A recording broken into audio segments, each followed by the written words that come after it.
Jackson Hole symposium में US Fed chairman Jerome Powell के बयान के बाद शुक्रवार को अमेरिकी बाजार धड़ाम हो गए।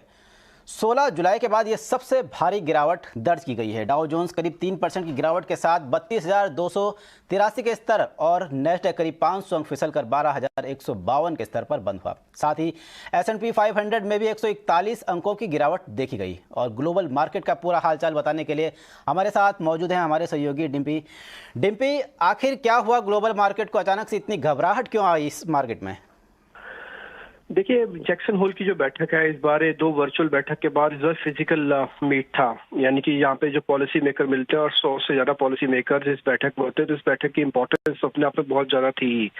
मार्केट ये एक्सपेक्ट कर रहा था कि जो कमेंट्री आएगी, हालांकि ये सबको पता था कि ब्याज दरें बढ़ाने को लेकर फेड एक मत है, लेकिन जो कमेंट्री आनी थी उसमें ये छुपा हुआ था कि क्या कमेंट्री बहुत सख्त रहती है।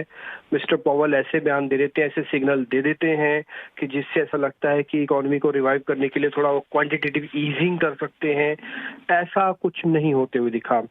असल में इससे दो पहले इंडिकेटर्स थे, जिसमें Q2 का जीडीपी का नंबर आया था यूएस का, और उससे पहले इन्फ्लेशन का नंबर आया था। दोनों ने ऐसा सिग्नल किया था कि शायद स्थिति थोड़ी ठीक हो रही है, इसलिए इस बैठक से उम्मीदें बहुत थी। लेकिन जैसे मिस्टर पॉवेल बोले तो उन्होंने फिर से वो गंभीर बात बोली कि अर्थव्यवस्था भी पूरी तरह से पटरी पे नहीं है, और इन्फ्लेशन तो खासकर एक बहुत बड़ा सिरदर्द हमारे लिए अभी भी बना हुआ है, इसलिए हमको और सख्त कड़े कदम उठाने होंगे। जब ऐसे मिस्टर पॉवेल बोल रहे थे तो तीन चीजों पे ज्यादातर एनालिस्ट इस पे व्यू पॉइंट कर रहे थे।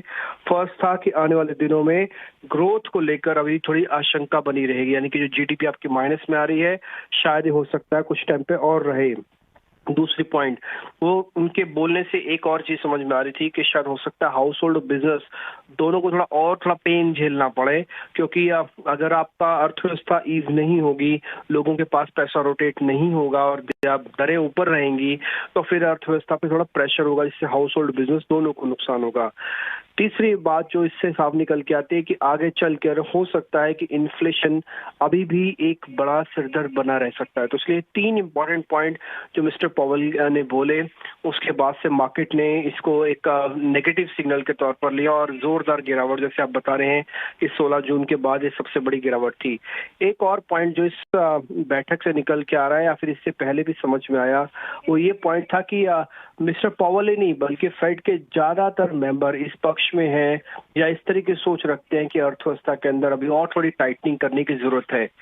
एक और पॉइंट जो मिस्टर पॉवेल की बैठक से जो निवेशक या एनालिस्ट या इकोनॉमिस्ट समझ रहे हैं, वो ये समझ रहे हैं, जब मिस्टर पॉवेल ये कह रहे हैं कि हम अर्थव्यवस्था के अंदर सुचारू रूप से चलाएंगे और साथ ही इन्फ्लेशन को भी टेम करेंगे, घम करेंगे, तो उसमें वो दरें बढ़ा सकते हैं। दरें कितनी बढ़ेंगी?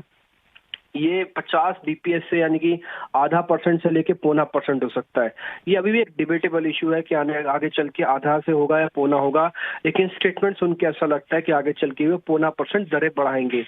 दूसरी इंपॉर्टेंट बात, बाजार को थोड़ा इसलिए भी डर लग रहा है कि सिर्फ दरें बढ़ाने तक तो बात ठीक है, अगर इसके अलावा कोई और सख्त कदम उन्होंने उठा लिए इन्फ्लेशन को कम करने के लिए, खत्म करने के लिए, तो फिर वो हो सकता है बाजार के लिए थोड़ा और डैम्परिंग होगा। आपको पता ही है कि बाजार पहले से ही हर चीज को डिस्काउंट करता है, इसलिए मिस्टर पॉवेल के बयान को एक तरह से वो थोड़ा नेगेटिव और थोड़ी चेतावनी या फिर मैं बोलूंगा कि सतर्कता का एक मैसेज के रूप में ले रहा है।